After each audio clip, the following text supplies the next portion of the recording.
Alright, I'm back in room 5. And while I was there, I found this safe, which I don't think I looked at before. So I'm gonna look at that real quick. The safe is locked. It's one of those dial locks. Doesn't have a key. You just need to get the dials in the right place and on open. You find anything, 7? Nope. What about you, Snake? Oh, that's fun, nothing. Well. That's interesting, I guess. Safe for the dial lock on it. Won't be able to open it until we know the right numbers. Well. I'll meet you at the next place we need to be. Because I'll skip there and it'll be like a second for you, but whatever. Yeah. Yeah, I'm in door 6 now. Santa stopped me and he wanted to talk to me about experiments, because I didn't want the lever thing. So let's do that.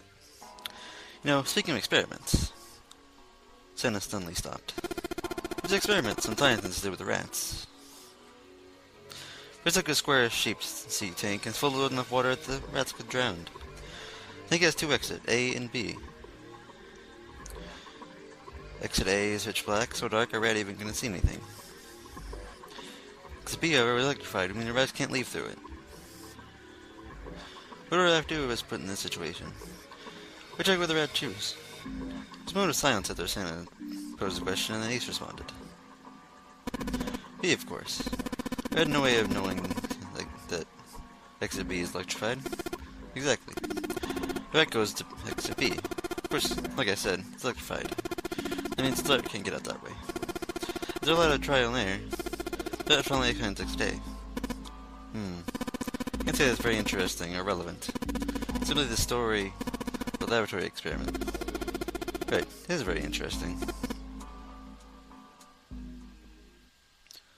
Scientists repeated this experiment over and over, using hundreds of different rats over several generations.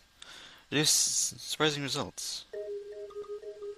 For each generation of rats, they took less time to find the correct exit. Eventually, a rat was put in the tank originally towards exit A without even attempting to go to exit B. Even though it was the most impressive thing. The same experiment was conducted in another laboratory, far from the original one, with the same results. No, on second thought, the results weren't really the same. The rats in the second experiment began trials with simply faster times than the first rats in the initial experiment. The rats were not related to the rats used in the first experiment and have never even come in contact with them. And yet, they easily found their way to exit A, as if they already knew. What do you mean? Guessing something like telepathy? Passing information to one another in an undetectable medium? It's acceptable. Santa snorted at him. How would I know? Not any kind of scientist. I don't know what I mean by that. But I do know that story's true. You had an explanation. I sure would love to hear it. Come on, let's get going. There's still a lot we haven't checked out. Gotta get the hell out of here before June passes out. Without waiting for a response, he turned around and started walking. Trill, however, wasn't quite ready to leave the topic alone. Hey, wait. Something I want to ask you. Santa stopped and turned around. Why'd they use that tank for the experiment? Huh? Well, I mean, it seems like you could conduct the same experiment without the water. Usually you just use a dry box, you know? You need to motivate the rats to escape. They could have, I don't know, put the bait by exit B or something. I mean, do they really have to make it so rats can drown? Santa gave a grim bark of a laugh. You know, the word emergency comes from the same root as the word emerge. Do you ever think about that? Well, emergency is something urgent, often something dangerous. And to emerge means sort of come out, or appear, or rise out of something else. What's gonna emerge being an emergency? Inspiration. Yeah. Think about it. When chips are down, either you crack or your mind focuses. You pull up what you need. Emergency, a real emerges? Is that what you're saying? Yeah. That's why the rats had to drown. They had to be in danger. They had been an emergency for inspiration to emerge. Huh. Bill suddenly felt cold. The back of his head was aching and his stomach felt strange. Well, that was more of a little bit there. About 4.5 minutes or so. So yeah, now I'm gonna keep going and meet you probably at the end of door 6. Everything else pops up like that. But yeah, okay. See you then. We'll be like second for you again, but whatever. Yeah, we're back in door 6 still. Santa added the parts to his story from earlier, so I'm gonna read that now. We didn't have parents. We bought in an accident when we were still kids. Said we like her dead. My and I bought her Christmas gifts every year. Christmas Eve, I laid a present to her next to her pillow. Next morning, she'd come running in my room with this big smile. Look, look! Santa left me a present! Santa got me that doll I really wanted. I'm so glad he got the letter I wrote. I was when I told her to write those letters. I'd say, write down something you want and mail it to Santa. I also gave her was somewhere in Northern Europe that doesn't exist. Anyway, she write the letter, stamp it, send it out. And a few days later, I'd show it back in her mailbox. Back to address unknown. I opened the letters where she figured out they'd been sent back. Once I had the letter, I'd go around a couple stores, some money I saved, up over the year, and buy the stuff she asked for. Took a lot of saving, but I managed to get her the presents every year. She'll was science. You'd think of nothing to say. She'll look down uncomfortable. All next to suddenly groaned. If I heard the sound or didn't care, Santa kept talking. One year, Lydia was different. She didn't write a list of toys she wanted or anything like that. Instead it said, I don't want any presents this year. Instead I want you to make my wish come true. My wish is that we'll be happy like this for a really, really long time. But I couldn't make that wish come true. Some Santa I am. Santa looked really sad.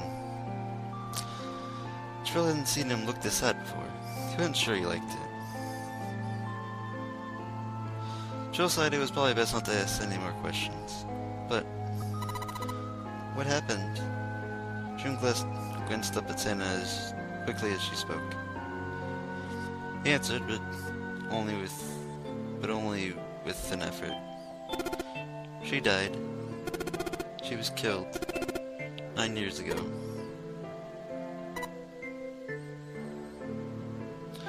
Nothing Jill could say. His heart felt like a great lump of lead. Jill bit her lips and looked away. Her face was pale. Alright, let's go. Santa stood up, and suddenly his downcast demeanor gone. He shoved the picture back in his pocket and headed up the stairs, taking them two at a time. Jill and Jude looked at one another. There's nothing they could think to say. Hey, what are you two doing? Let's get moving. They nodded and followed him quickly up the stairs.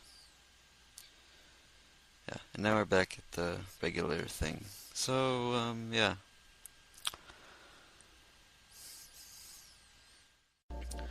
We're still in door 6. Now we're at the little box thing where you have to put the cards in. And now, just then, Bill heard a noise. He spun around just in time to see June collapse in front of the fence. June, are you okay? She didn't respond. She'll spin back to face Ace. Sorry, I gotta go check on her. You do this box thing, alright?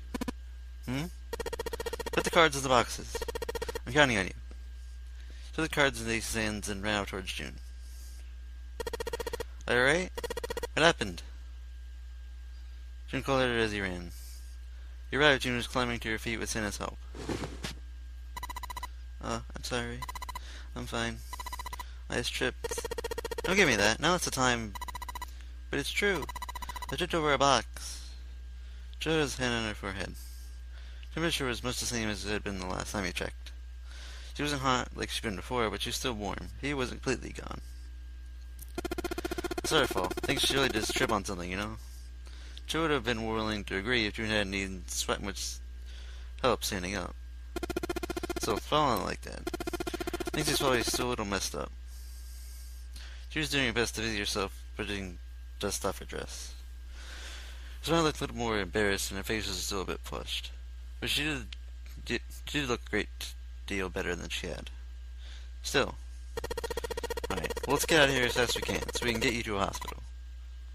Oh, I don't think it's anything that serious. I'd say a little medicine and sleep and I'll be fine. Medicine, huh? Well, we get in touch with anyone outside, but Ace could blink that for you easy. Ace? Why? Huh? Don't you know? He's president of a pharmaceutical company. Credo Pharmaceutical is the name, I think. It's like their product is an anesthetic called Sporfill. Sporfill. Ace can check the feeling that he heard Sporfill somewhere before. So I continued. Sporfill. Sporfill is an anesthetic that is gases room temperature, similar to nitrous oxide. It takes only seconds to spread, and even a small amount is very effective. For those reasons, found widespread acceptance of police and military forces in numerous countries. It was an effective crowd suppressor and a room clearer, and is practical, ethical, and humane. Developed 6 years prior, it was made from the extracts of several different roots. It became popular almost as soon as it was made public, with many governments placing it in large orders. The name for Sporfill skyrocketed as it did, so did the stock of Credo Pharmaceuticals. Why do you know all of this? This information was interesting, but Shanna can help feel a little suspicious. Sam's reply was blunt and simple. Heard it from the old man himself. From Ace. When? By the number 4 door of the central stairway. We were searching the second class room. Remember how Snake 7 and you went to door 5? Asked him what he did for a living, and he ran his own company. After that, we just started talking, and I guess it came up, you know. Huh. Are you worried about something? No, nothing. He spoke, Chappelle looked over towards Ace. He seems to be having difficulty with the 9 boxes. What the hell is he doing? Turn back to June and Santa. June, don't push yourself, alright? Yes. Sam, you take care of her. Sure. He gave them both a short nod and then turned the head towards Ace. What are you doing? Ace back was to him as Chappelle approached. The other man turned around to look at him. His face was pale and covered in sweat. What happened? Nothing. My vision has got rather blurry. I think perhaps of fatigue. I can't see very well at the moment. What can't you see well? These pictures. It felt like he has Chappelle displayed in the shape of a fan. I don't care to admit it, but I may be developing presopia? Sure. Going on with a difficult thing. He made the best attempt he could at his self-deprecating smile, but his face was flushed and his lips were pale and drawn. Anyway, I'll leave the rest to you. I'm feeling awfully tired, so if you don't mind, I'd like to rest for a bit. He shoved the card into Chappelle's hand and walked quickly away. She looked at him quizzically. How could he simply looking at cards that tired him out? Chappelle looked down at the cards in his hands. All the pictures were quite clear, and each person was easily recognizable. Was Ace's prison truly so bad? But it wasn't. What had made him so uncomfortable? It wasn't Drillmer what he'd looked from a list much earlier. I still don't know how to say that, so that's what I'm saying it. Put simply, it means a condition where the mind can't distinguish between human and faces. In other words, my face was like the same as Clover's, or even yours. You can't remember faces, which how most people recognize each other. That means people with processing have trouble recognizing people they're close to. Maybe he's got Something that I look at Ace. He sat at the base of the stairs, looking quite depressed. Reasonable, of course, that he'd feel that way. He really did have then there's no doubt it was expressing his painful experience. But still, Chappelle didn't feel like patting him on the shoulder and telling him it would be alright. It would help that much. Still, Chappelle felt that perhaps he could he's content to himself, at least for the time being. Oh well. He just cleared his mind for the task at hand. He turned towards the boxes. It's time to solve the puzzle of the 9 boxes. 9 cards, pictures, and 9 boxes. Both stare at them for a moment, and again. They started with box 1, and I believe we've seen all of this. Yes, we have. Okay, now back to more places that we probably... No, it's... whatever. Okay, we're back. Yeah. As you probably saw a second ago, we went through door 5, and then door 8, and then to 6. There are like little intermissions between most of them, so yeah. Now we're back just after we got out of door 6. So now we're in E deck, I think. So yeah, now we're heading back to the 9 doors. And I say doors because we've seen this already. So you're just jumping on now, you don't know what's going on. I can't help you. Go watch the knife ending, because it's in there. But yeah, there's 2 doors here. Look at these doors. Hey, look, another one.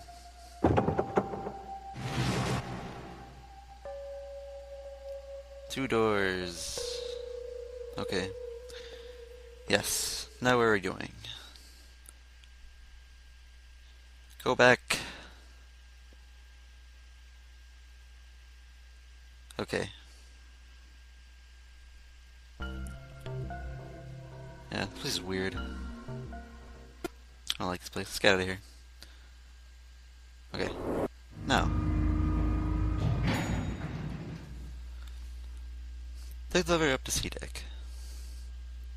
Once there, they headed back towards the main hall and to the central staircase. It didn't take them long. Joe found Seven and Lotus waiting for them. They didn't look happy. We got a problem. Clover's gone. Joe and his 3 companions looked at one another. They turned back to Seven and Lotus. What do you mean, gone? Well, we already skipped through this a little bit. Yeah, she's gone, so now we're gonna go look. She disappeared because we went to a door. Now she's gone. I'm gonna look for her now. Phil and Jean ran to the hospital together. As quickly as they could, they searched the room and under the beds and in the corners. She's not here. No, she isn't. Alright, just in case, we should go take a look in the shower room. The shower room? That's where her brother is. She might have gone to see him. Bruno left. She knew as Chappelle did. There's only one thing to see in the shower room, and it wasn't pleasant. Might as well check, right? Let's go. There's a screwdriver stuck between the door and the frame. Phil and Jude slipped at the door and moved down the hallway and stepped into the shower room. Yeah, the shower room. The shower's in here. No luck.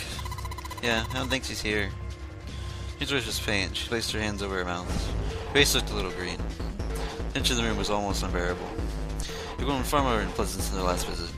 Phil had had a lunch. He would have difficulty retaining it. He wanted to leave the room as soon as possible, but he had to be sure.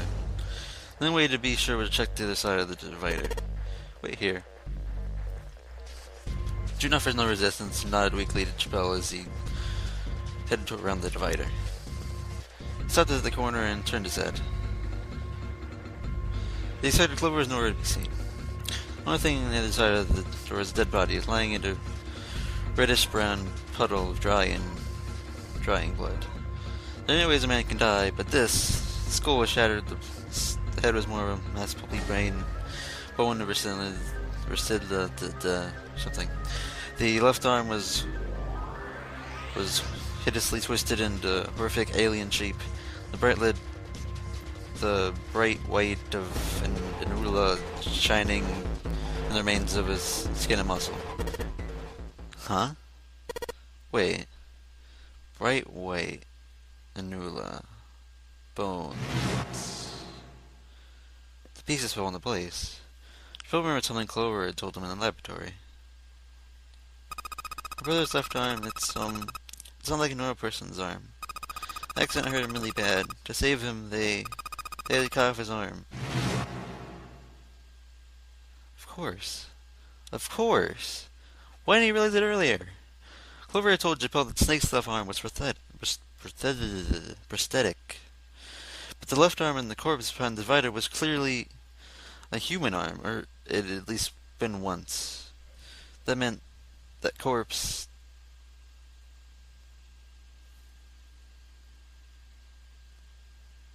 Japel and Jude headed back towards the hospital room. They stepped through the door and out of the shower room. Down the hallway they went, searching for Clover in every corner. They'd reached the stairs when... Seven appeared, breathless and yelling. Jill, June, where are you guys? He looked pale and his face was drawn. Something terrible had happened. Jill's breath caught in his throat. Did something happen? Seven drew a shaking hand across his face and gulped down a breath of air. Clover is dead. I found her in the first-class bathroom.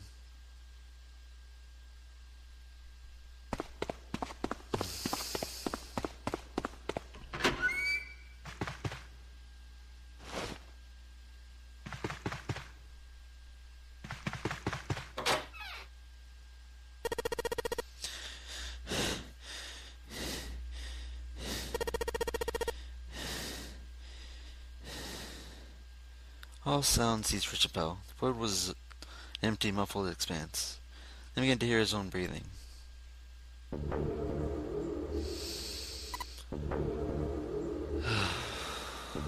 Yep, she's dead. June's mouth moved, but he heard nothing. She tried once more, and her energy was gone. She collapsed against the wall. He could have helped her, but he hadn't, and now she was dead. He stood there, frozen in place. Clover. Why? Why had this happened? He forced his body to move. Each step felt like another nail pounded through his heart. Finally, he was in front of her. He knelt and placed 3 fingers against Clover's neck. No pulse, no breath. But she was still warm and her eyes were closed peacefully. It would have been easy to think she was asleep. Easy, that were it not for the slowly expanding puddle of blood beneath her. He traced his swords to her back, a gash just beneath the shoulder blade. Was the weapon a knife, perhaps? It was a knife, and the killer had taken it when they left. When he closed his eyes, he saw Clover smile. Innocent smile. Her energy. He'd never see her smile again. He could have done something. He could have helped her. His stomach twisted itself in a sickening knot. Joe lifted limp June from the floor and carried her from the bathroom.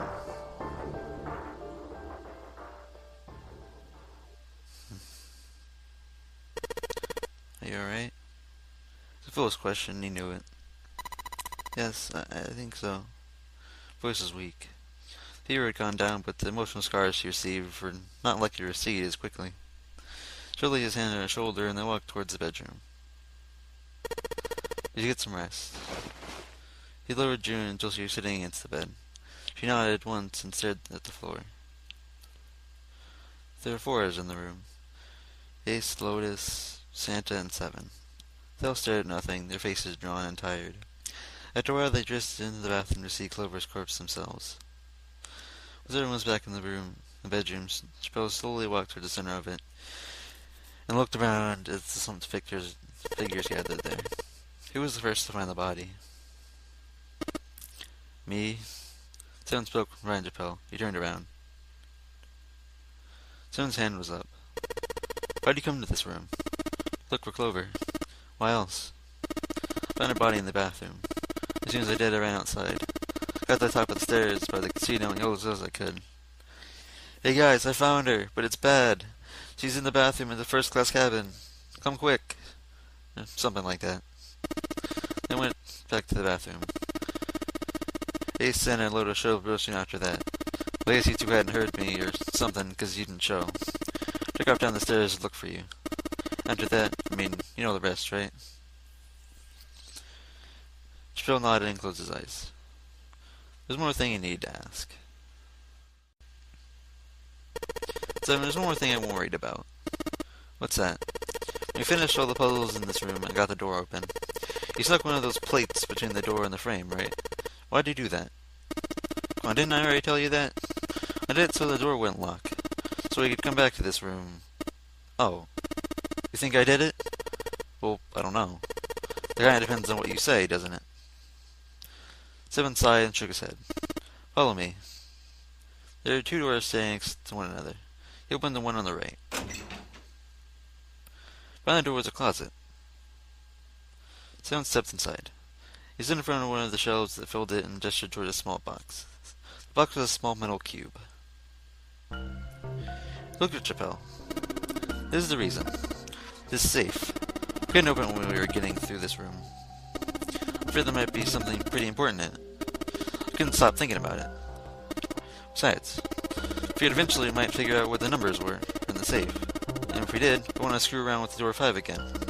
Just put that plate in the exit door so we can get back in that way. You get it now? Chill nodded and looked at the safe. He grabbed the handle and shook it. Nothing happened. It was locked as it had been when Seven found it. There was one change, however. Just underneath the safe was a pile of reddish-brown powder. Rust. Chill stared at it for a moment. Did someone open the safe to let in the rust? Chill left the closet. Seven slowly followed him back in the bedroom. It was cold and quiet. No one spoke. They sat, frozen in place by shock and grief and fatigue. The room felt tiny and oppressive, and the thick metallic smell of blood filled the room. Joel turned and headed for the living room. Anything to get out of there.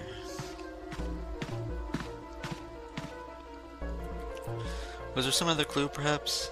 Anything that might lead him to whoever had sapped Clover? He took his time and examined the room carefully. His eyes caught in the door. The door led to the passageway of the number 5 door. Behind the door was the body of the 9th man. Perhaps have another look at it, just in case. Quietly he pushed open the door. The smell hit him like a blow to the face. His lungs contracted, unwilling to held its putrid air. Acid boiled up in the base of his stomach, turning what little food was left there in a violent froth. It was too much for him, and he vomited. A thin stream of yellow water and bile slided onto the floor. He wiped his mouth weakly and stared at the dead body. Chunks of torn flesh lay in an arc around the body. The remainder of it intestine slid out on the floor. A pool of blood that framed it was half dry, so thick that it had taken a texture not unlike that a Jaeger prepared sunny side up. On the floor next to the broken match to the man's head lay his glasses, cracked spidering across the lenses. The bloodstains already near them had already dried like scabs on the floor. That was when he noticed. It's gone. His bracelet. It's gone. They'd been there when Chappelle had gone through door 5 before. He was sure of it. Right next to the glasses. But now it was gone. Number 9 bracelet was gone. But why? Had someone taken it? He was turning it over and over in his mind when he heard Seven's voice. Huh? Where'd Chappelle go? He stood out to him from the living room. Walked slowly towards out of the hallway. Oh, there you are. Were you looking for something in the hallway? Seven looked up at Chappelle and entered the room. Did you find something? He thought for a moment before he responded. No, nothing. Technically, it wasn't a lie. He hadn't found anything. In a way, in fact, it was the problem. Something he expected to find hadn't been there. The 9th man's bracelet. What's up? Well, I wanted you to take a look at something. What is it? Seven led Chappelle back to the bathroom. Clover corpse came into view. He felt his heart flip and then fall to the bottom of his stomach. Something between a sigh and a groan escaped his lips. What was he wanted to show me? His voice was hollow and empty. He touched Clover's body again. I found this. He spoke. He moved around Clover's head, knelt down and flipped over my right hand. What? He was holding a piece of paper. I haven't actually looked at it yet. Didn't want to disturb the crime scene, you know. Basic stuff. Well, I did borrow one thing. And what's that? He wasn't sure what that meant, but it likely didn't matter. Paper was more important. He picked it up and carefully opened it. There are two sentences written on it.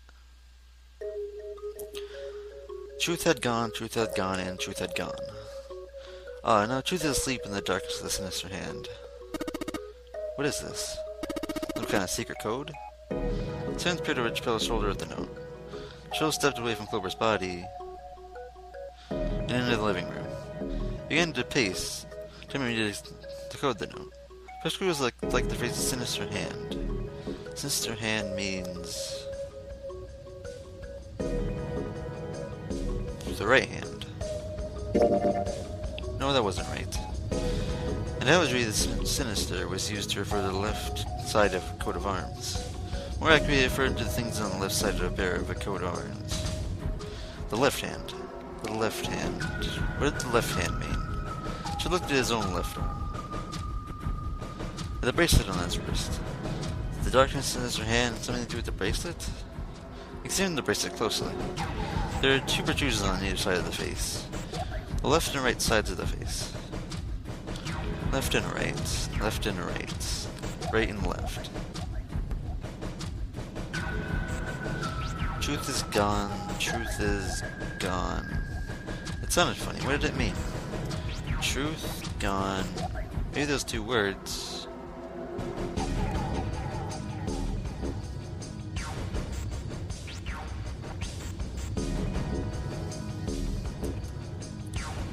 What about switching them? What about switching them? Truth had gone. Gone had truth. It made no more sense than the initial riddle. Less even. Clearly switching the words wasn't going to help. Time for a different idea. For reading out loud. Cho said the words to himself quietly. Nothing. It sounded exactly as expected they would. Time for a different idea. By reading them backwards.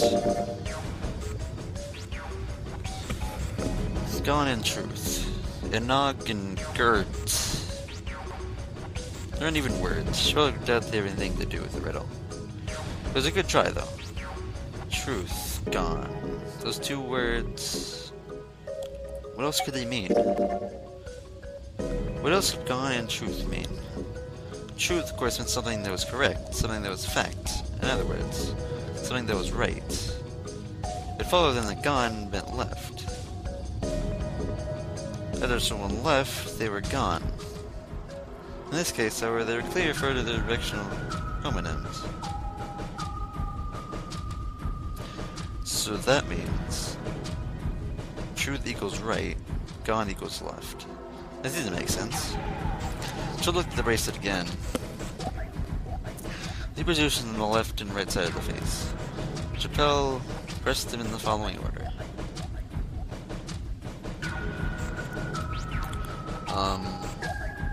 Right, left, right, left, right, left. Right, left, right, left, right, left. And then... What? It's changing numbers. Wondered under the 8 numbers flashed on and then off on the face of Chappelle's bracelet. He checked one more time to be sure.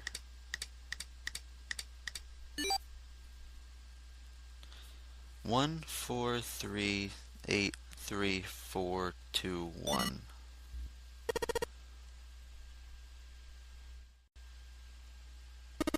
Huh? Hey, what are those numbers? Joe didn't answer. He couldn't answer. He had no idea what they were either. Besides, he was sure he'd forget the numbers in order they came in, if he said anything. 1, 4, 2, 8, 3, 4, 2, 1. Muttering the numbers to himself over and over, Chappelle headed towards the bedroom. 1, 4, 3, 8, 3, 4, 2, 1. Numbers. Numbers. More numbers. Before long, he found himself in front of the safe again. The lock was the only device he could think of that required a sequence of numbers, such as the ones he had just discovered. Besides, someone opened the safe at least once already. Did Clover come to the bedroom to open it? Numbers. Chappelle slowly dialed the numbers that Brace had given him. 1 to the right, 4 to the left, 3 to the right, 8 to the left, 3 to the right, 4 to the left, 2 to the right, 1 to the left. Finished. Chappelle heard the small telltale sound of a lock opening. He grabbed the handle, took a deep breath, and pulled it up. Inside was a piece of paper. It was roughly the same size as the one Clover had been holding. Picked it up. This is what it said. Fact 1. The number game was played once before, 9 years ago.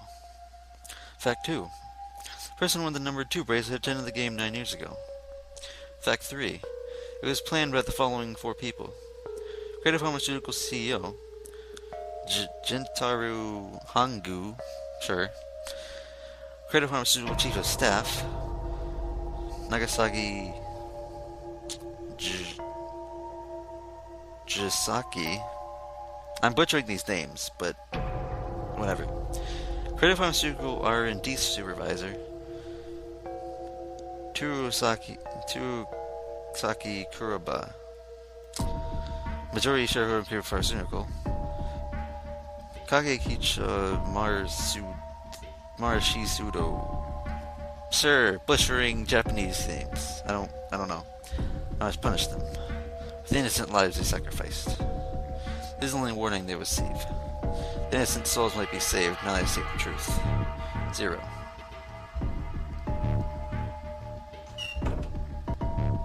Charlotte looked lasted. There were 5 people waiting for him in the bedroom. Ace, Lotus, Santa, Seven, and June. Looked at each one of them in turn and slowly placed his hands in his pocket of his vest. So you think you could all come with me? Come with you? I want all of you to go to the big hospital room. Why? Something I want to be sure of. What do you want to be sure of? I want to know if the person I suspect is really the culprit. Wait, then you're saying... Yeah. I think I've got to figure it out. I knew who killed Snake and Clover. The atmosphere in the room had changed. He was suddenly gone, placed by attention like a strap of leather, stretched to its limit. Flash's eyes stared at Chappelle. He did not to notice. Anyway, if you could all please move to the big hospital room, I'll explain everything as soon as we get there. Then almost as on cue, the bell began to ring. Dell heard it. It was the bell from the clock in the main staircase.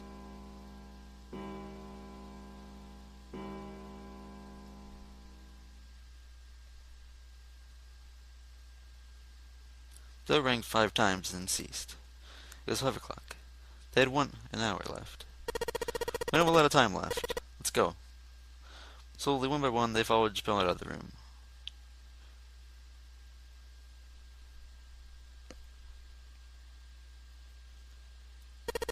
Actually, before we get started, I was hoping you could do something for me. Chappelle stopped in front of the door, there were 3 and turned around. Ace, Seven, and Lotus. Do you please place your hands on the red? Huh? Why? We need to get to the shower room, why don't we just... No, we're not going inside. Once you've authenticated, step away from the door. Why? Please, just do it. Perhaps you don't want to know who killed Snake and Clover. Show's implication was clear, and sounds like it perfectly. Fine. What about you, Ace? Lotus? Very well. Sure.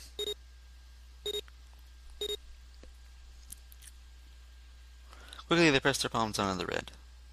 Once they had finished, they stepped away from the door, just as Chappelle instructed. 3 exits shown from the red panel. Chappelle approached it and held his braces over the scanner. He made quite sure he didn't place his palm on it, and only brought the bracelet near it. The bracelet appeared. This is Chappelle had expected. It is possible to authenticate without placing one's palm on the red, so as long as the bracelet was brought near it.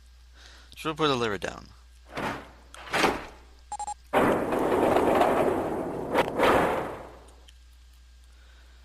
Door 3 opened like a hungry mouth. 9 long seconds passed. door shut, unfed. Joe walked slowly towards the others, who were waiting some distance from the door, talking to one another. June and Santa had joined them at well. Looking as though they hadn't found a chance to break into the conversation yet. As Phil approached, they turned to look at him, curiosity playing on their faces. Before long, the other three did as well. Clearly, they were all expecting some answers. Thanks. Appreciate your cooperation. Clearly, they'd hoped for something more forthcoming. Continued. By the way, Ace, do you mind if I ask you something? What is it? Do you know who I am? What kind of question? Just answer it, please. Who am I? You're Chappelle. Of course, who else would you be? Unfortunately, that's the wrong answer. Actually, I'm Santa. What? I seriously don't know what Chappelle's going on about right now, but whatever. His voice was full of confusion, but it was also tinged with confusion and fear. No else looked as nearly surprised. Santa looked especially shocked that someone was acting someone else. He spoke, the trash would be exposed. Chappelle quickly continued. The clothes I'm wearing, I borrowed from Chappelle. And the clothing he's wearing are mine. We had a little swap. That's ridiculous. Impossible. So you're saying I'm not Santa? Of course you aren't. Why? What makes you so sure I'm not Santa? If you're Santa, then door 3 wouldn't open for us just now. 1 plus 7 plus 6 equals 3 equals 19. 1 plus 9 is 10. This root be 1. Before just opened door 3. We can't possibly be Santa. Your bracelet number isn't 3. It's 5. Right? One of them wasn't too late. Ace realized his mistake. He set his jaw and glared at Chappelle. You're exactly right. My bracelet number is 5. He spoke, Chappelle lifted his wrist up to show everyone the bright red 5 on his wrist. Sorry, Ace. I tricked you. Of course, I'm not really Santa. I'm Chappelle. Who would possibly think I was? It's obvious I'm not. I think I was ridiculous. But I guess you couldn't see just how obvious it was. I asked you before, didn't I? What makes you so sure I'm not Santa? And you answered, if you were Santa, then door 3 wouldn't have opened for us. Hopefully you wouldn't say something like that. The justification of why I'm not Santa, I mean. First thing that would come to anyone's mind wouldn't be the bracelet number. There'd only be one thing they'd say. One sentence. You don't have his face. Well, I'm not sure it would be like, oh, you don't have his face. Like, to their face, but... I don't know. I have something that's something someone would say, but whatever. Ace, you have props. Am I right? Trill's voice was quiet and calm. He knew the truth, and so did Ace. You could hear a sudden buzz of conversation from the others. Props. What's that? Heard latest began to explain to them. Ace glanced at them and turned back towards Chappelle and sighed. Very well. I confess. I have prophets. I cannot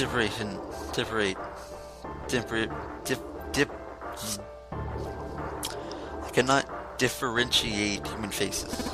That was about when it mocked me for my disorder? No, not at all. I'm not making fun of you at all. In fact, I kind of feel bad for you. Now, the reason I brought this up is that there's an excellent chance the person who killed Snake has props. Ace's face tightened. His eyes narrowed. What do you mean? Joe casually leaned against one of the irons piping one of the beds. Let's come right with it. I think it was you, Ace. You killed him. Something was very well of the 5 pairs of eyes suddenly on him. He had their undivided attention now. He went gone very, very quiet. Joe took a deep breath. That's ridiculous. What possible evidence do you have? I have 3 pieces of evidence. The first, think back to a few hours ago. You made us argue over the 3 doors here in the big hospital room. There's no way all 7 people go through them. Loto suggested to sacrifice one of us. Loto looked away awkwardly. Joe glanced at her and continued. Then you, Ace, said, "I'll stay here." Why would you say something like that? It's quite simple, really. He didn't want us to see the dead body in the shower room. See, if Ace stayed behind, there were only two doors Westers could go through. Doors 7 and 8. There's no way we could get through door 3, the shower room. You knew that, didn't you, Ace? That's why you volunteered to stay behind. Come on now, I think that's going a bit far. I can understand if you're jealous of my bravery, but please don't devalue my actions. I only wanted to save the rest of you. Surely you can understand my altruism. Altruism, huh? Chappelle stared something in the darkness, something very interesting, and lazily began to dig a persistent bugger. There's a bit of wax out of his ear. You already knew, didn't you? You knew that whichever door would eventually end up back in the big hospital room. What on earth are you saying? Of course I didn't know that. How could I? Really? Yes. Clearly it was not something they had heard from Ace before. Shove forward the piece of wax from his ear, glanced at it, and flicked it off in the darkness. Oh well, that's cool. I got 2 more pieces of evidence that'll say that you're the killer. Second is that I said earlier, you prop-zubba-zubba-da. You meant to imply a person who can't distinguish your own faces must be a bad person. Sure, they call that prejudiced. No, I'm not that stupid. Then why? Well, before I explain, I suppose there's something I should tell you. The corpse in the shower room, it's not snakes. What? Ace's face went pale. Heather's looked pale as well. If I wasn't snakes, I didn't put it together right away, but there was something Clover told me. She said that Snake's left arm was prosthetic. He lost his real arm in an accident. But the body we saw in the shower room, let's call him Guy X. Guy X's left arm was definitely flesh and blood. In other words, Guy X couldn't possibly have been Snake. Oh god. No, that's impossible. Ace started muttering deliriously to himself, swinging his head back and forth. Joel was long past caring. Let's say hypothetically that the killer didn't have propazibzibda. If that was the case, he immediately realized that Guy X wasn't Snake. And if the clothes were the same as Snake's, their faces would be completely different. It would have been obvious that they were different people. And yet, they still killed him. Why? Why would they kill a stranger who had only just shown up? On the other hand, if the killer did have propazibzibda, it makes sense. They thought Guy X was Snake and killed him. Wait. Just wait a moment. Let's say you're right, and I took Guy X for Snake. Even if I did, you could have no motive to kill him. Why do I want to kill Snake? I think of at least 2 motives. First, Snake knew about your past. If you revealed what you knew, that would have been really bad for you. You didn't want that to happen. Make sure Snake's mouth shut, you killed him. 2, say he had a grudge against you. You knew that, or at least you could have easily assumed he did. Without exposing your identity, he was a threat to you. You were nobody might be attacked. You couldn't even let your guard down. Every moment was the moment he might try something. You didn't want that kind of danger hanging over you, so you... Hey, hold on a minute. First time since the beginning of the Chappelle's explanation, someone besides Ace spoke. What's the past Ace wouldn't want us to know? Why did Snake have a grudge against him? Look at this. He handed Santa a small piece of paper. Santa squinted at the paper and began to read. The game was played once before, 9 years ago. The person with the number 2 braces attended the game 9 years ago. It was played by the following people: 500 CEO. What is this? Slowly, Santa looked up from the paper. His eyes met Chappelle's. It's a message from Zero. It was in the safe in the first-class cabin. Then suddenly... Give me a break! His face was red and shaking, his voice full of fury tinged with desperation. The paper is a lie! Someone is trying to frame me. Me. You said me, right? Chill's eyes narrowed, and the trap began to close. Ace inhaled sharply. His eyes flicked off Chappelle at something... anything else. Does that mean that you're admitting that you're Hangu, so whatever, Japanese name, the CEO of Credo Pharmaceutical? Or am I mistaken? The way the switch had been flipped. Courage drained from Ace's face. He realized what he'd done, and his eyes went wide. Very well, I admit that much. I'm certainly the CEO of Craft Pharmaceutical School. Shitaru Hangu or something. Sort of I am. I don't know anything about this honor game that supposedly took place 9 years ago. Everything on that scrap paper is bullshit. Someone is trying to shut me up, you see. First of all, Ace staring at it just as he tried to work himself a more tenable decision. So you're claiming I did all this by myself. Think that over, alright?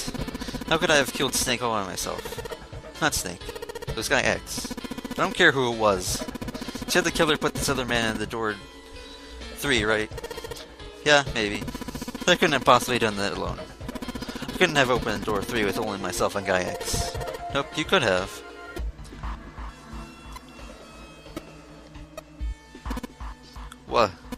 What?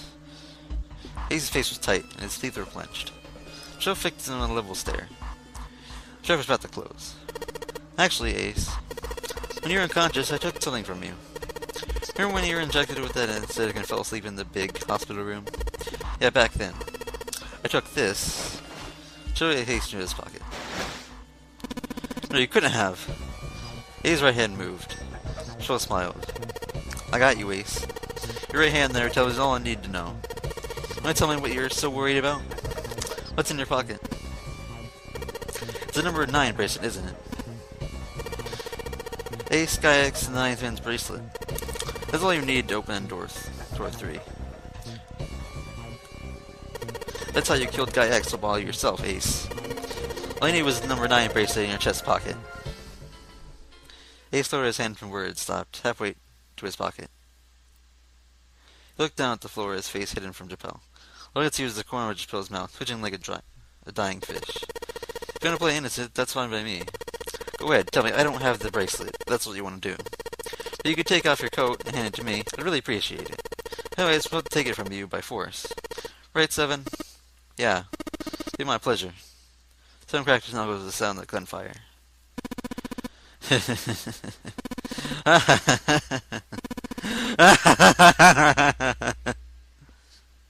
Ace roared with laughter.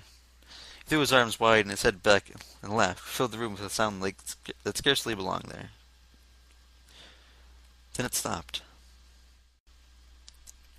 His arms came down and his head dropped down to look straight ahead at Chappelle. Oh God.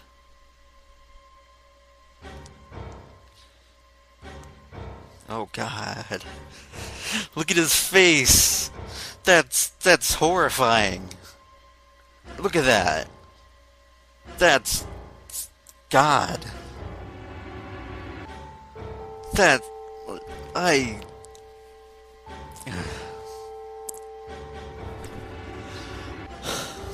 Okay. It was flat and cold, devoid of any emotion. Well done, Chappelle. As he so quickly deduced, I had the number 9 bracelet. I received it while we were searching for the missing hardware, the red. I left the room I was supposed to search and headed to the first class cabin on B deck. Voice saw no emotion, no sense of remorse or interest. It was almost bored. As we were reciting a especially dull corporate letter. First, we would say the number 9 bracelet. 9 was a potent ally in the nunnery game. Adding 9 to any set of numbers won't alter the digital root.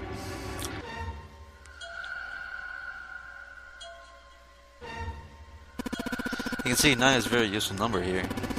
With it, one can go anywhere, with anyone. So I made for the first cabin to obtain it.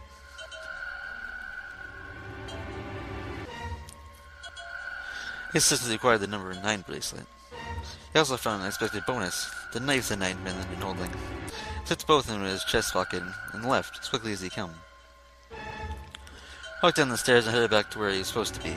That was when he met Guy X, mistook him for Snake.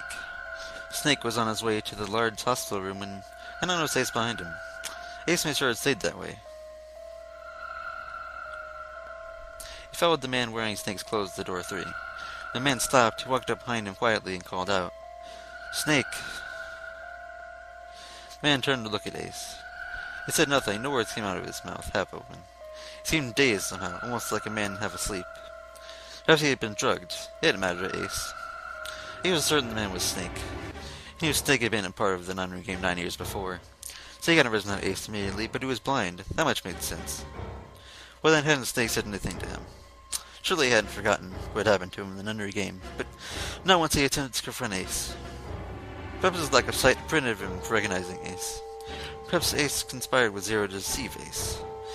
In either event, he was a threat, and it came better to deal with him sooner rather than later. Ace's mind was made up. He moved. He held the number 9 bracelet over the red. He held his own bracelet in front of the red, and finally grabbed Snake's arm and shoved his hand against the scanner panel. The door opened. Ace threw the man through it. 9 seconds later, the door shut.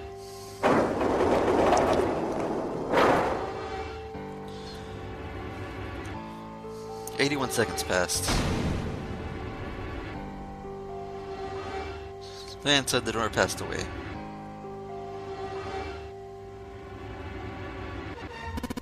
After that, I returned to my post as nothing happened. Back to my own search, I turned to the hospital room when 1 a.m. bell rang. His eyes were cold and his cheeks hollow and pallid. When he spoke, only his lips and tongue moved. The rest of his face was eerily still. Joe glared at Ace, took a deep breath, and thought about the next question he had to ask. He didn't want to. He knew the answer would be. He didn't want to hear it. Joe swallowed, then spoke. "Ace, did you kill Clover?" "Yes." "Why? Why did you kill her?" "She was Snake's sister. It was possible he had told her something dangerous. Additionally, she had gone through door 1. It seemed likely she might have found it." "Found what?" "Why don't you go through door 1 yourself? That was hidden somewhere." 7 and Lotus interrupted. "Yeah, but Lotus said I went through door 1 too. We didn't see anything suspicious. Because I thought as much after I heard your report at the central stairs. I thought the two of you could find it." Perhaps Clover was different. Perhaps she had found it. I was there. I was therefore desperate to find her. Well, as I did, in the first-class cabin. I spoke very calmly. "Did you see it?" "See what?" "Don't ask if you don't understand. You were in the captain's quarters, weren't you?" "Huh? What are you talking about?" Very well. By the way, what are you doing here, Clover?" "What? Nothing. There's blood on your shoes. Looks fresh. Did you go take a look at the 9th man's corpse?"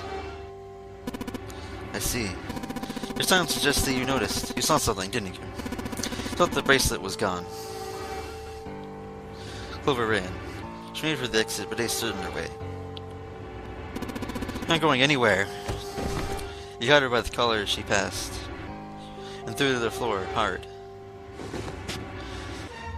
She leapt back up and darted past him into the hallway. Ace followed at a run. He was faster.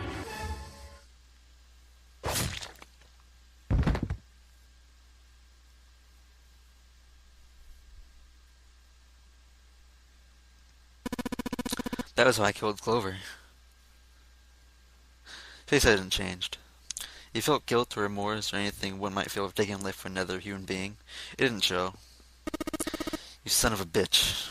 Simon's whole body trembled with rage and his voice rumbled with hate. Santa's eyes were bloodthirsty and Santa's and Lotus's and June's faces were assorted by anger and hatred. Ace looked at them and smiled. It was a cruel, cold thing with no humor in it. He snook his head and sighed. "I admit it. I've lost. I've lost completely and utterly. But Mr. Stangerville, I didn't lose to you. I lost to Zero, not you. I rather disgusted myself for falling into such a simple trap. It was a trap, make no mistake. I was trapped and manipulated by Zero.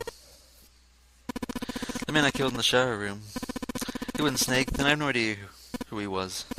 But he was wearing Snake's clothes. That was no coincidence. He had also been injected with something that reduced his recognition and prevented him from identifying himself or resisting me. We can't forget the components that were removed from the red before we arrived. I've no doubt that Zero planned all of this.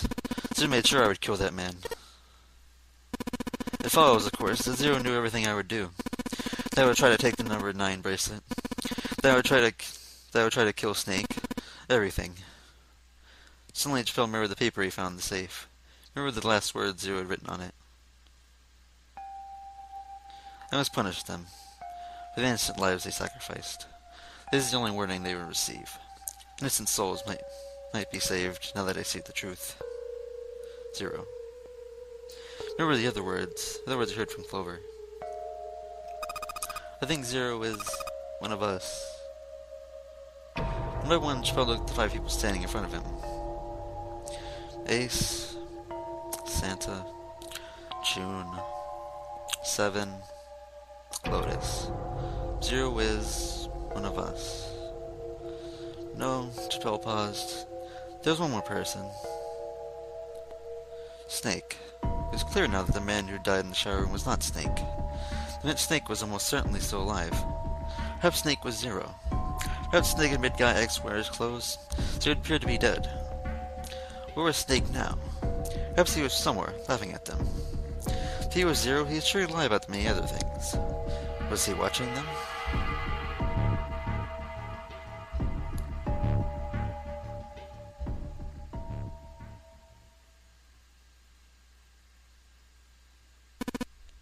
Well, did I finish with my confession? Why don't we get moving? Suddenly we had just finished doing nothing more exciting than describing the weather. We're saying it was the last straw. What the hell is this shit? You aren't going anywhere, you son of a bitch. We're gonna leave your ass here to rot. Why? Because I killed Clover? That's ridiculous. Why are you upset that I killed the little bitch? She's nothing to you. A stranger you only met a few hours ago. Am I wrong? You bastard! Seven roared and lifted a fist that likely shattered Ace's jaw, but someone else was faster. It was Lotus. She stepped towards Ace, raised a fist of her own, and drove it straight into his nose. Huh. You got some fire, don't you? I confess, I rather like a tough woman. He snapped and wiped a small trickle of blood from his nose with a raised eyebrow. Maybe you'd like another one then. Before that, let me give you one of my own. Huh? Ace slightly had time to blink. Ace takes around her and pulled her Lotus back up against him. In the same motion, he reached into his coat pocket. Oh! Ace! He got the gun! That... God damn it! It was a gun. A revolver. Almost lazily, he tilted the point at Lotus's head. I mean, if someone just blink, I won't hesitate to pull this trigger. I've already killed 3 people. I don't think I'm not ready to make it 4. 3 people? What do you mean? Very well. Let me take this opportunity to eliminate you. The person who killed the 9th man was me. Although I suppose to be more accurate, I encouraged him to get himself killed. While we were examining the main staircase, it came to me and told me his name. I recognized it at once, so I gave him a little push. Just a little white lie. It seems the settings for the dead were altered. Not only requires a single person to deactivate the detonator in the bracelet. Let's see what's behind door 5. We'll meet again later. Okay, have a good one, guys. I'm going off ahead now. Well then. Shit! Why isn't it stopping? God damn it! You lied! Open the door! Please! I'm begging you! Help me! Help me! Please get me out of here! Please! Get me out of here! Oh my god, there's no time left!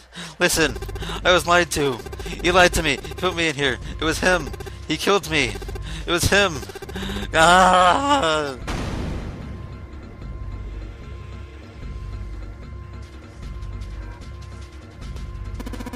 I had 4 reasons for killing him. 1. As I said before in the Nunnery game, number 9 bracelet is the most of importance. If I allowed him to keep it as a useful tool, he or it would have become a threat to me. And so I decided he should be eliminated early on. 2. 1. The number 9 bracelet. If I could manage to retain it, I'd be able to manipulate the game as I saw fit. I would be unable to acquire the bracelet unless someone was dead. 3. Even setting aside his number, it was nothing but trouble for me. He was aware of my past. He knew what happened here 9 years ago. It's important that I eliminate him before he is able to disseminate this information. Lastly, I wish to conduct a simple test. Just to see if the thundergram was serious, or report it as a joke. Need to be quite sure. Such, I encourage him to act against the rules, so I might observe the outcome. Chappelle glared at him. I don't get your third motive. What the hell happened 9 years ago? Didn't I say? Thundergram was played. I planned it out, and I conducted its execution. Why? What on earth was it supposed to do?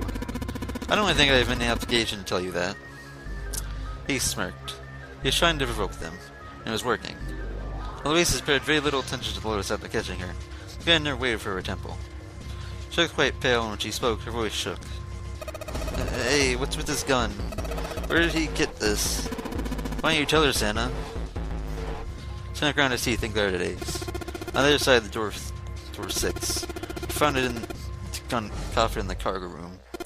Right? The rest must have grabbed it when we weren't looking. Indeed, I did. That was a pretty serious mistake, you know. Just saying you intended to leave it behind. Ace laughed, a short, diminished snort. And gave Philip a sickening, pitying look. Well, there isn't much time left. I'll be off then. Where are you going? You're willing to explain? I assume it would be obvious. I have the number 9 bracelet, and now I have Lotus. 1 plus 9 plus 8 plus 1 equals 19. 1 plus 8 equals 9. Wasn't there a door with a 9 in the room that looked like a church? That's where you're going, isn't it? And how do you know that? Santa's only about where we're looking for Clover. I see. You are correct. That is my destination, but I must say goodbye to all of you. Oh, and please, don't forget my warning. Move and I'll pull the trigger. I don't need her alive to open the door, you know. As he spoke, Ace began backing towards the door, practically dragging Lotus behind him. Phil, Santa, June, and 7 froze. Ace had the face of a man gone mad. They no doubt he would pull the trigger. Ace had reached the exit. He forced... I need to slow down here a second. Okay.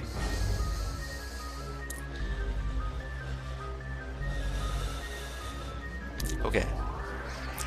I take a second there, because now I'm just rushing over the words. Okay. He forced Lotus to open it, and then turned and addressed him once more. Goodbye. He stepped through the door.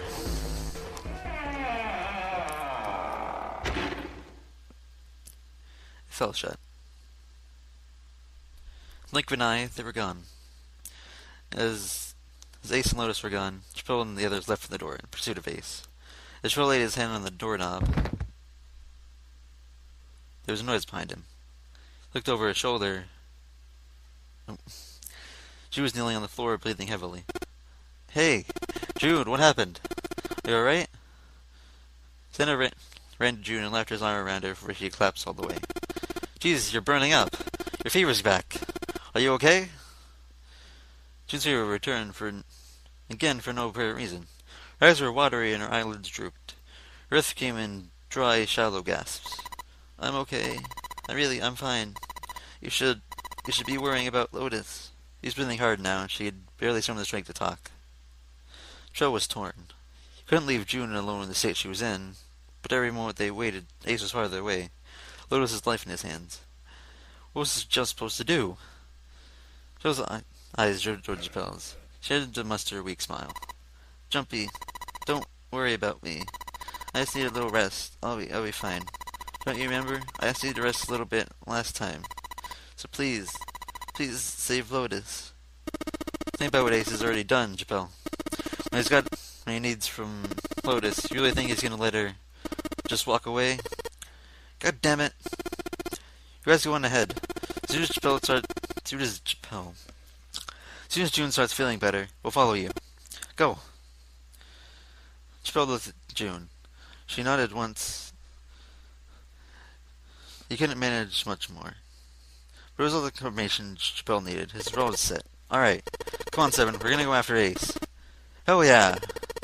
Sen, you take good care of June. I'm trusting you. Senna nodded. Chappelle turned, and before he had a chance to change his mind, started running towards the door. He heard Simon's heavy footsteps behind him. Let's go! Chappelle and Seven exploded into the hallway, their feet pounding on the metal floor as they ran.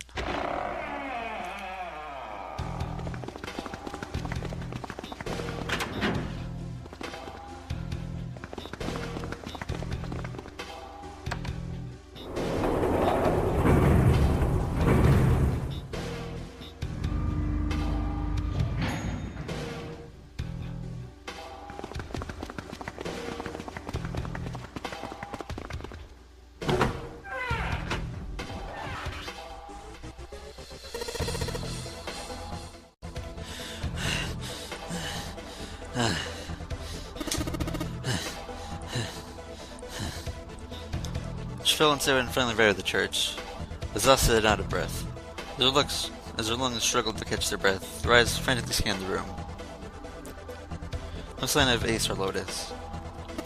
Think they already went through? Each of the light hit a full palm of sweat off from his brow. Maybe. As he spoke, Chappelle was already on the way to the larger the number doors. Looked at the red. Display panel read vacant. He spun around and headed towards the smaller door. The door would tell him if Ace and Lotus had moved to another room. Engaged. It's occupied. And Ace and Lotus went through here. Yeah, it seems like it. Chappelle and Seven stepped away from the door. They retreated to the center of the room and began to talk. What do we do now? Yeah, what should we do? The big door is still vacant, but two of us can't do anything with it. Yeah. First of all, a digital root is not 9. Percent is there wondering what to do next. There was a noise. It was like someone hitting a thick wooden panel. Joe looked up, surprised. Someone followed suit, his eye jumping around the room looking for the source of the sound. It wasn't long before they found the altar. More precisely, what was on it? The coffin. Yeah. Let's open it. How? By force. Only that's gonna happen. Well, you never know what you try, right? Might necessarily possesses willingness over 1,000 failures. Who said that? I forget. Anyway, we gotta try. Spill and Seven lifted the coffin. They got full of what purchase they could find and pulled. Damn it! See, didn't I tell you? You just pull it open. I always have something like that. Seven pointed to a keypad on the side of the coffin. Right, so I'll put it in the right path. Right, so unless I put in the right passcode, it's not going to open. The noise hadn't stopped. In fact, as it continued, it only gotten louder and more forceful. What are they supposed to do, Chappelle wondered. Was there some sort of clue somewhere?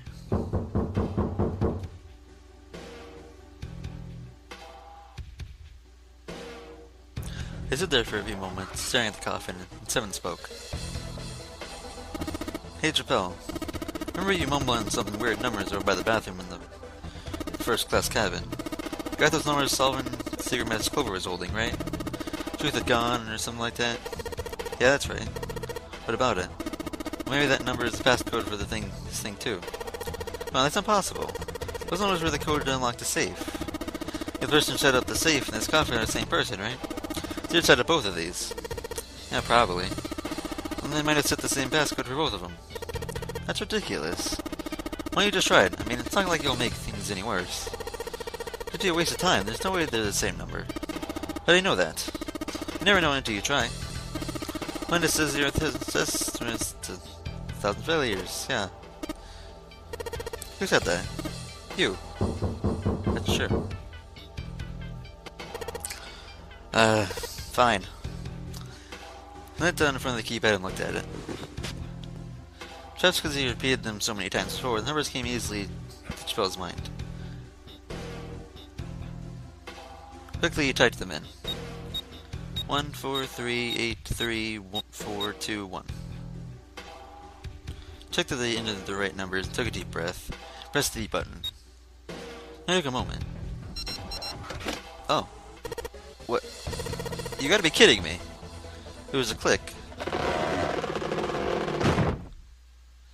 With a heavy clunk, the lid of the coffin slid off onto the floor. Someone sat up from inside. Snake? You? Why? It's Snake. Ah, those voices. Shell and Seven, unless I'm mistaken. Where are the others? Are they elsewhere? Of course, there's no reason Snake could have known anything else where anyone else would be. Chappelle and Seven looked at one another. There's a great deal that he'd need to know, but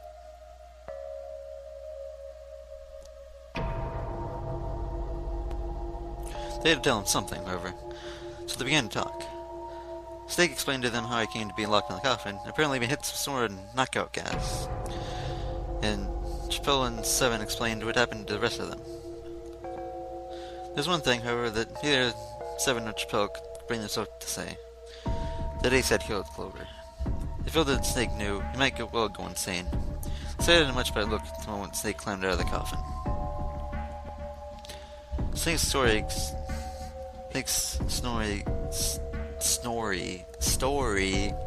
explained frustratingly little. Zero's true identity was a mystery, as were his intentions. Why had Zero put Guy X in Snake's clothes? Zero had left a note for him to say that an argument had been played 9 years ago before. Was there some connection? Showed the question to Snake. The answer was less than illuminating. What are you talking about? I apologize, but I have no idea what you're saying. It seems as though Snake was perhaps not being entirely honest, but that knowledge did Chappelle and Seven little good. No matter how many times they asked, he insisted that he knew nothing. It was becoming clear that Snake wouldn't give in, and every second they spent asking him was a second wasted. Time limit was fast approaching. Snake's release from the coffin had changed nothing. Still needed to follow as quick as possible. However, within in silence, the overpowering atmosphere of the chapel was stifling. Chappelle, Seven, and Snake simply stood, at a loss what they should do next. What do we do now? He glanced over Snake's wrist. Sure enough, he could see the 2 bracelet on Snake's wrist. 3 of us can't make it just root of 9. Yeah, we just get 5. We're stuck here, then. Oh. Hey, I just remembered something. So I'm getting patting his pocket to check to see if any of them held anything. What? What is it? I found something earlier. What did you find? This. He found the pocket he wanted and Sam dove into it. Sam pulled out something round and metal. A bracelet. Oh! It's the Zero bracelet. There's no mistaking the number glowing on the faces of a cartoon eye. Zero. Zero's bracelet. What the hell? I think that Seven has the number 0 bracelet. Yeah. Where did you get that? Snake's question was innocent enough, but if you learned the truth, being able to see, you would have noticed Seven look away. Clover gave it to me. She did? Yeah. How did she come by it? Well, she found it, see, outside the door 1 in A deck, in the captain's quarters. He asked me to hold on to it because it was too big and bulky for it to be lugging around. It was a lie, and Chappelle knew it. I haven't actually looked at it yet. Didn't even disturb the crime scene, you know? Basic stuff. Well, I did borrow one thing. Yeah. Alright, Chappelle. Been nice knowing you. What? What? 7 plus 2 plus 3 equals 9. Come on, man, I'm just kidding. So, just in case, I want to make sure that 9 bracelet gets picked up by the red. Then give me a hand, alright? Waiting for a response, he started walking towards the door. Chill and Snake followed him quietly. Before long, they found themselves in front of the larger of the red 2 doors. Seven and Snake put their palms on the red. When they did that, Seven put the number 0 bracelet in front of the scanner panel as well. Sodester appeared on the screen. They just needed to pull a lever and the door would open. Huh. Air. Huh? Why is it opening? Well, third asteroid lit up, so must read the 0 bracelet. Maybe next to 0. Huh? What? base demand would actually be reduced to number 0 when scanned. That's what I'm saying. I'll only try a few different combinations. That's where we can determine what number the bracelet actually contains. Trill nodded.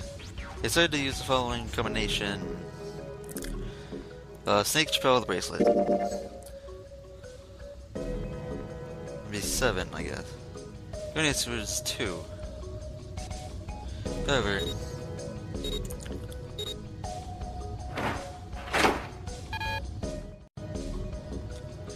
the door didn't open. Mysterious Blazer wasn't 2. Shell continued, decided to use the following Chappelle 7 and the bracelet. The combination worked and the bracelet number was 6. Scan the bracelets.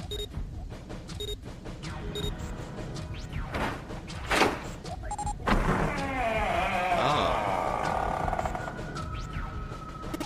It opened. So it seemed.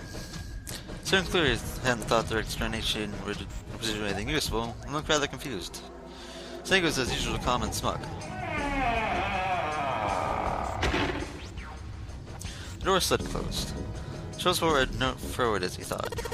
It meant the number over the mysterious Blazer was 6. But how could that be 6?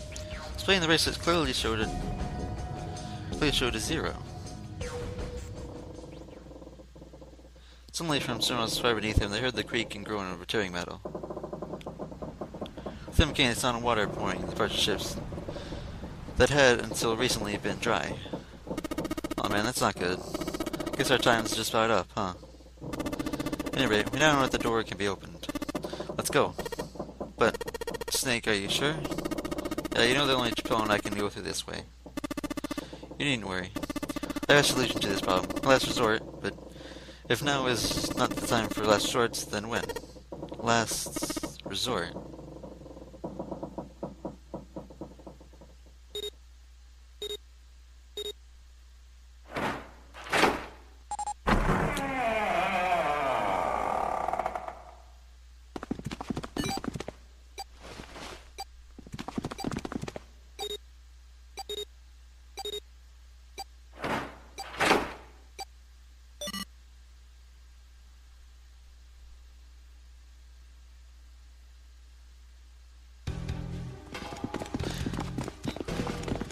Patrol 7 and Snake ran full tilt down a long straight hallway.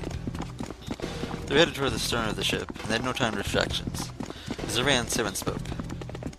Gotta admit, you really surprised me there, kid. I couldn't figure out how the hell you were gonna get out of that one. How come you didn't do that right off the bat? I told you it was a last resort. If I used it at the beginning of the game, I would have come under a great deal of decision. Then most people would have taken to mean I was 0. Once they convinced themselves of that, I wasn't optimistic about my chances of making it out of here alive, let alone unscathed. I felt best to lay my cards close to the chest, as it were. In that way, it was a situation where there's nothing else I could do. I have a little trick up my sleeve. I'm just gonna brace it off. Snake's plan had been simple, but effective. He simply moved his bracelet. How? Judge Bell looked at his Snake currently cussed bones of his hand so they were small and fit through the wristband. Of course, that would have been practically impossible, so how had he done it? Brother's left arm is, it's not like a normal person's arm. It's fake, it's not a real arm. So he could slip the bracelet off and toss it in the coffin. With it gone, he had little to fear from the number of doors. He walked through the door easily without intimidating. He headed to the other side unscathed and again running down the hallway alongside the Spill and 7. He kept running for a little while longer and eventually came by a set of stairs leading downward on the right side of the hallway. They stopped and peered down the staircase. As far as I could tell, it went all the way to the bottom of the deck. There didn't seem to be any flooding. They nodded clearly to one another. They jogged down the stairs. It only took a few minutes to make their way to the bottom deck. There was a single hallway in front of them, at the end of which was a single door. Trail through it open. Inside was a magic iron gate. The gate was fixed to the top of it. It read Incinerator. Incinerator?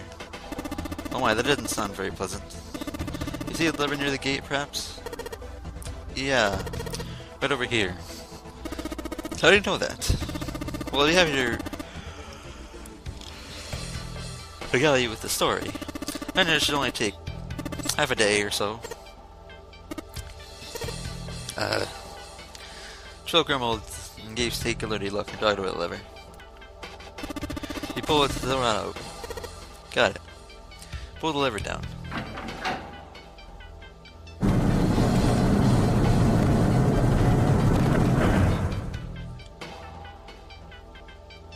The rumble of an ancient motor, the door opened. There was no need to pull back, and no time to hesitate. They pushed their way inside. Standing in front of them were Ace and Lotus. Ace held the revolver in his hand. He was still pressed hard against Lotus's temple. A small dark bruise had begun to form near the tip. Even from several yards away, Chappelle could see that Lotus was shaking. He was terrified. Perhaps more uninteresting was Chappelle's side behind them. Another 9 door. But why? Why was there another one? Nova stopped Chappelle in his tracks. Assumed he shouldn't have been there. His brain finally considered why. The whine of a warning Colixon? I don't know what that... I've never even seen that word before. I don't know what that is. Filled the air, drowning out any thought. Warning! Warning! Emergency installation command has been acknowledged. Automatic incineration will take place in 9 minutes. Please evacuate the incinerator immediately. Oh my, how exciting. You're on quite a show here, Zero. The rank smile twisted across Ace's face. What's the matter? Too frightened to understand? Here, let me explain. It said the incineration system is about to activate. 9 minutes, the room will be engulfed in flame. Huh? Who are you? You don't recognize me. I'm hurt. It's me, Snake. Snake? Ah, yes, you are alive. I've read your bizarre style and be confused. I'm quite glad to see that you're alive. Ace's voice didn't change. Snake ground his teeth. You don't mind my asking, how did you get here? Snake, Chappelle, and 7. The 3 of you couldn't open the door with the 9. Did you use Chloe's place it, perhaps? What?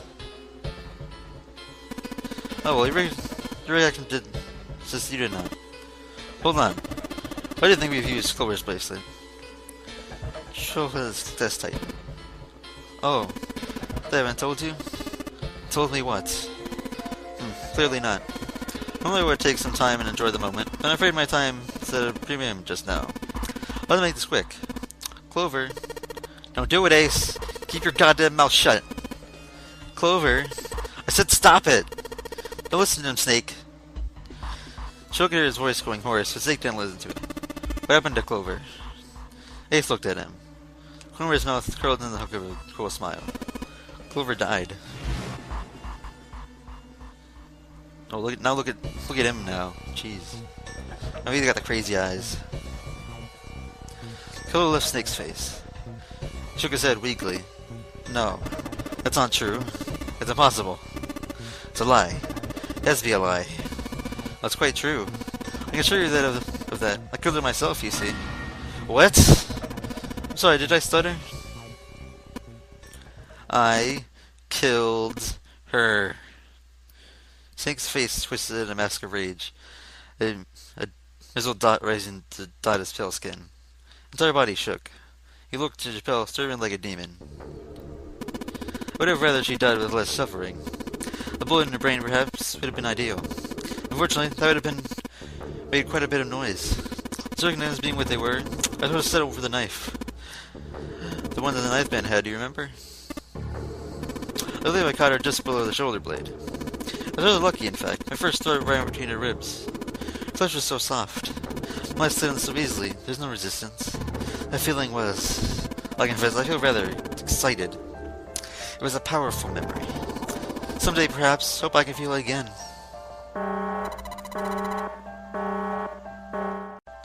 Incineration will begin in 7 minutes. I'm gonna kill you. Snake's words were a spittle growl, very audible. I'm sorry, what? I'm gonna kill you. Oh, so you're gonna kill me. Please do. Come now, I'm waiting. Don't do it. Don't listen to him, Snake. Stop it, kid. He's screwing with your head. Is there a problem? What are you waiting for, boy? Do you want to... Don't want me to send you to join your sister? Don't... Snake! Don't do it! Snake can no longer hear them. Snake can no longer hear anything.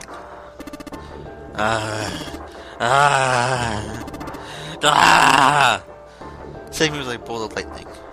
His string echoes around the incineration chamber, full of rage and despair. Snake! Snake!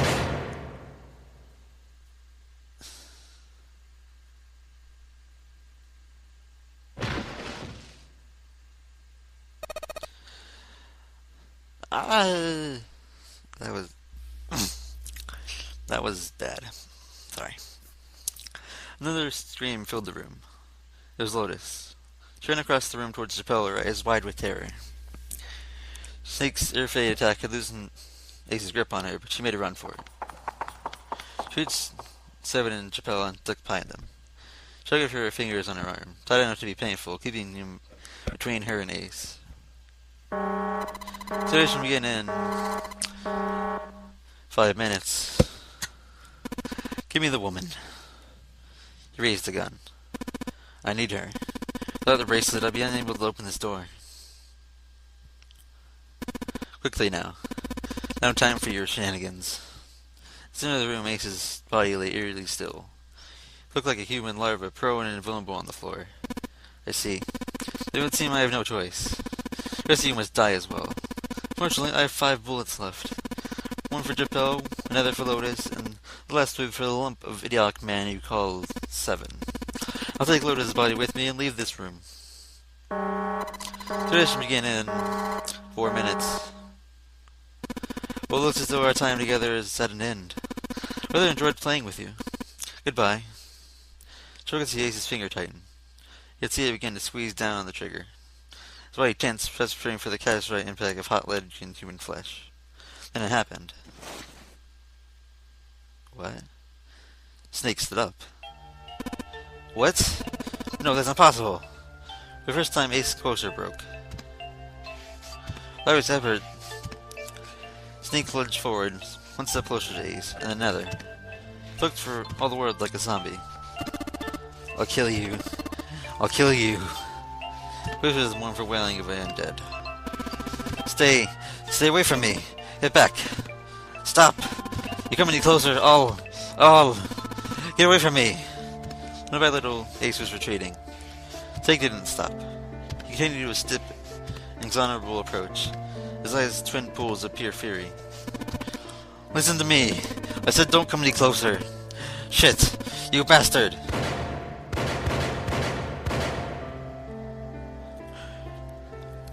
Ace's revolver left 5 times. 5 times in the air the incinerator was split open by the crack of a bullet. His body twitched as 5 clouds of blood and torrent blood leapt into the air across his body. Fine fake mist drifted from his body and disappeared. Snake made a strange sort of choking cough. Then his strength was gone. His legs crumpled and his broken and battered body slid to the floor. The duration will begin in 3 minutes. Snake wasn't done. As the pool of blood began to move. He half crawled, half slid toward Ace. The bloody arm wrapped around Ace's leg. The other gripped his thigh with strength that should have been long gone. You son of a bitch! You're a monster! Get off of me! Let me go! Damn you! Ace kicked the snake with his free leg, diving his foot into the snake's face, arm, and shoulder. Made no difference. Snake refused to release him. Once the snake had started to display prey, it rarely does release it. This is it, Ace. We're gonna burn to death together. What? Simulation begin in 2 minutes. Ah! Damn it! Damn you! Get off! Let me go, you monster! Okay. Look, think about it this way. My company owns one of our hospital. There's excellent doctors. You're not wounded too seriously. I'm sure they can fix you up easily. You don't have to die. You can be saved. Just let me go. Pathetic. Begging for your life. And Seven and Lotus begin to speak. Cho could hear the tears in their voices and again their words restrained. Snake, that's enough. You can stop now. Yes, he's right, Snake. You've done enough. Come on, Snake, let's go. Let's get out of here. You have to come with us. We have to leave together. Snake turns towards him. He coughed and blood splattered across the floor. He smiled with a sad sort of smile. I apologize, but I'm afraid I can't do that. You best forget about me. We need to leave soon. I'm gonna take him with me. Shut up! Be quiet! I couldn't save Clover. My sister died because of me. Perhaps this will begin to atone for that. Perhaps in the afterlife she can forgive me. Now go! Go now! You have to go! So we should begin in 1 minute. God damn it! Shit! We're out of time! We have to go!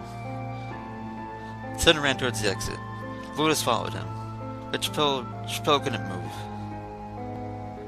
There were white lines down Snake's cheeks, where his tears washed away the blood away. He was broken, body and soul, and Chappelle felt as though half of his own heart had been torn out. His eyes stung, his deadly turned to swallow the clear lump in his throat. Chappelle, what are you doing? You have to get out of here, now! Chappelle's chest tightened, pulled taut by anger, misery, and a cold feeling of emptiness. Pure emotion surged through his heart and along the torrent of blood. He could feel it building and tremendous wave going taller and taller and taller. Then it broke, crashing down with thunder force on his shaken and unprepared mind. Snake! Snake! Cho's rational mind was gone. He was driven by instinct now, and he launched himself across the floor at Snake and Ace. Or, he tried to. Wait! Don't be an idiot, Chappelle! Chappelle again groaned from behind. It was Seven. Before he had time to react, the larger man had pinned Chappelle's arm to his sides and was hauling him bodily towards the door. No! I have to help Snake! Snake! Snake! Get off of me! Let me go! Simulation begin in 10 seconds. 7, 6. Damn it, I haven't got a choice, kid. Don't blame me for this, alright?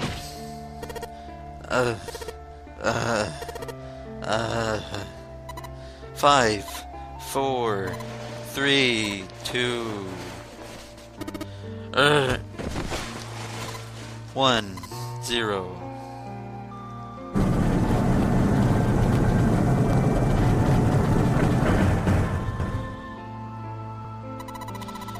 Gates 1 and 2 were locked down. Beginning to duration. Joseph had Seven fist bury itself deep in his stomach, and his legs turned to mush. Seven scooped up in the same motion and left the door. It slammed shut behind them. Joseph struggled to shaky feet. He glanced over to see Lotus only a short distance away. Chappelle ran to the door. There was a small window cut into it. Inside he could see Ace and Snake. Shit! Damn you all! Why? Why? Why me? I don't deserve this! Answer me! Answer me, Zero! Why? Why? Zero! Zero!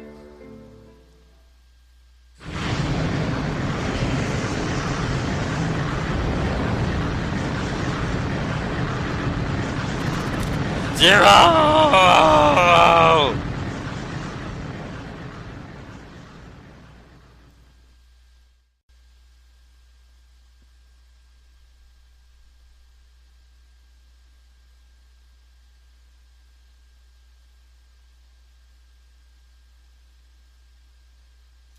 He didn't know how much time had passed. He didn't know how long he stood there in front of the incinerator. He looked to the side. Lotus's face was ashen, and not for the hands she put against the wall. She didn't think she could have stood. Seven looked old, tired, and used. His eyes stared at the floor, saying nothing. Chappelle said nothing, seeming to walk towards the open door in the hallway they'd come down earlier. Hey! Wait, Chappelle! Chappelle, where are you going? He blinked when their voices broke the silence. He stopped. You stay here. I'll get Santa and June. You're gonna bring them here? How? Don't worry about that. Just stay here and wait. Alright? He had to walk again. He looked over his shoulder and watched Seven Lotus go smaller and smaller. They stared back, not moving. He wasn't sure if they could. He turned around again. He knew where he was going. When they walked through the hallway earlier, he noticed an elevator at the end of the side hallway. If it still worked, then maybe. Before long, Chappelle found himself in front of the elevator. Next to the door was a button with a triangle on it. He pushed it, and the door opened.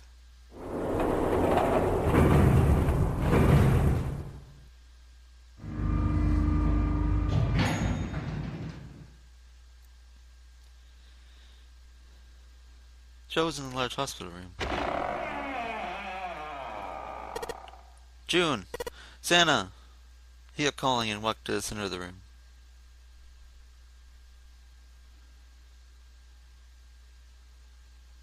Try as he might, he couldn't find them. Damn it. Where did they go? Increasingly frustrated, increasingly worried, Chappelle left the large hospital room. He had no choice. He had to look for them. His heart was heavy. He couldn't shake the feeling, but there was a part of him that felt it would be wrong to, even if he could. Every step he took, his legs felt more and more like lead.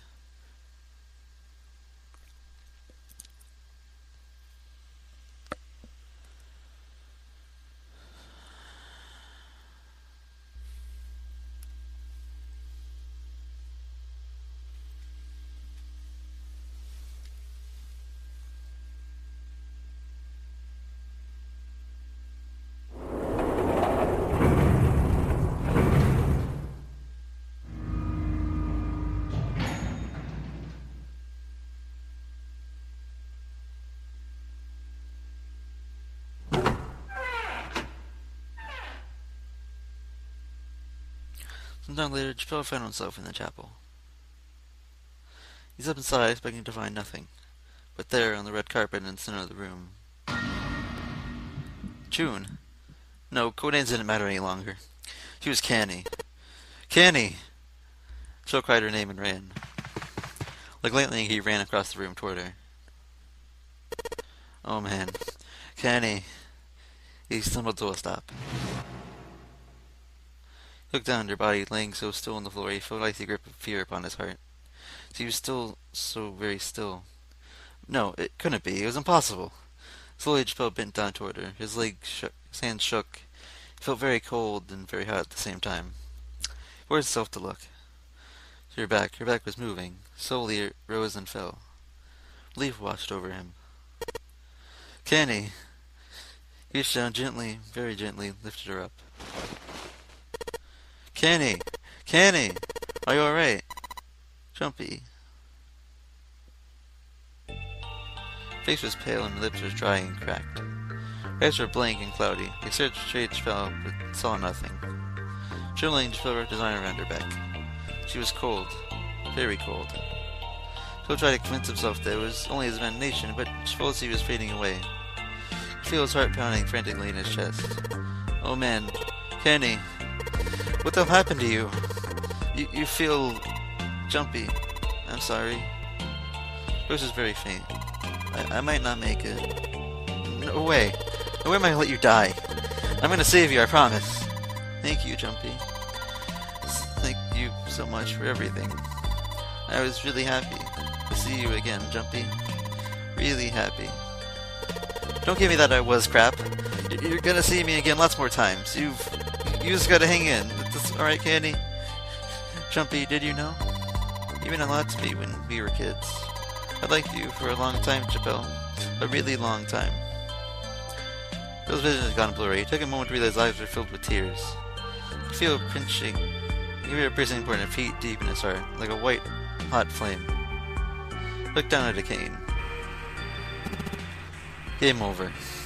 His freckle static from his head and voice spoke. 0. You son of a bitch! Where are you hiding? Joe frantically scanned the ceiling for the source of the voice. I'm right here. Nobody's been close to you. What the hell are you talking about? No matter. I'll tell you again. Game over. This game is ended. No, no one hasn't. I'm not gonna let it end yet. I'm gonna get out of here with Canny. You can't. That isn't possible. Why? Because you chose the wrong path. The wrong path. That's correct. Your path was inevitable, however. You met defeat. Where there is shadow, there is light. Where there is light, there is shadow. And so it goes. What are you talking about? It matters not. The loser's been decided. I told you I'm not gonna lose. No. You misunderstand. You haven't lost. I have lost. What? Shouldn't have time to ponder what that meant before. Hear the door slam shut behind him. He spun around. There's no one there. Was it Zero? Kenny, wait here. I'll be right back, I promise. She managed a single nod. He laid her back down gently and left for the door. He yanked it open and shot outside. No one. Thought it was empty. Nothing moving anywhere. Damn it! He didn't want to leave Kenny alone any longer than he had to, so he turned around and headed back to the chapel.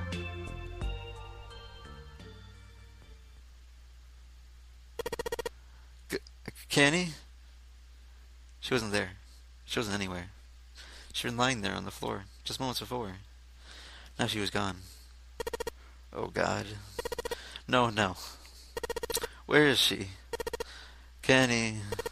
Kenny. Kenny. Kenny! His cries split the heavens themselves. He screamed until his voice gave out. He screamed some more, then screamed some more. But there was nothing. No answer. His voice faded away, and all that remained was cold, unfeeling silence. That's when he noticed it. A strange smell when he smelled before.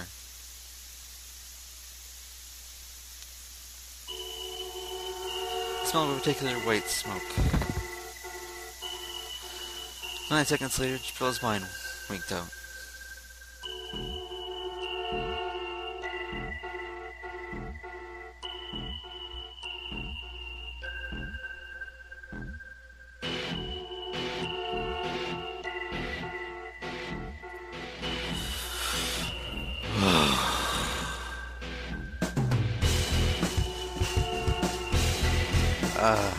Wow.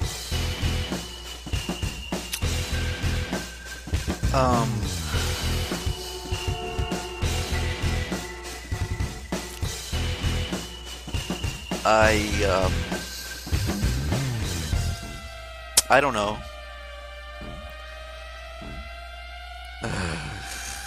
That I don't know. Don't ask me. I don't know.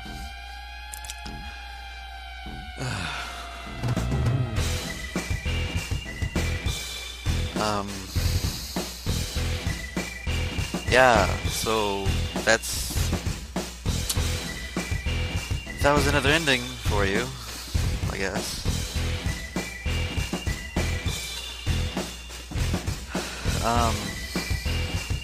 I don't know.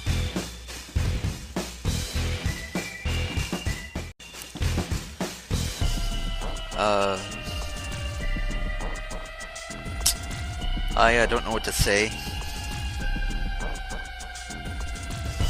I can't. The end. Or is it?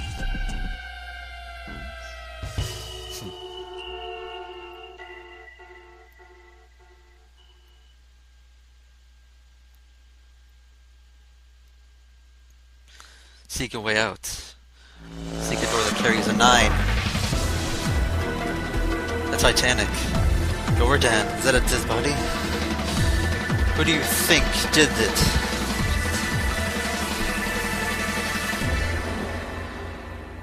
Now it is time. Let our game begin.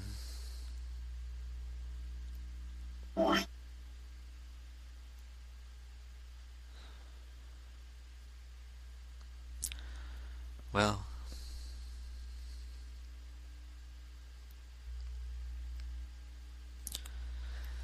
now I suppose the real game begins. So when we come back, I will skip ahead as per usual. So where we're going next? Yeah. So until next time. Um, I don't know.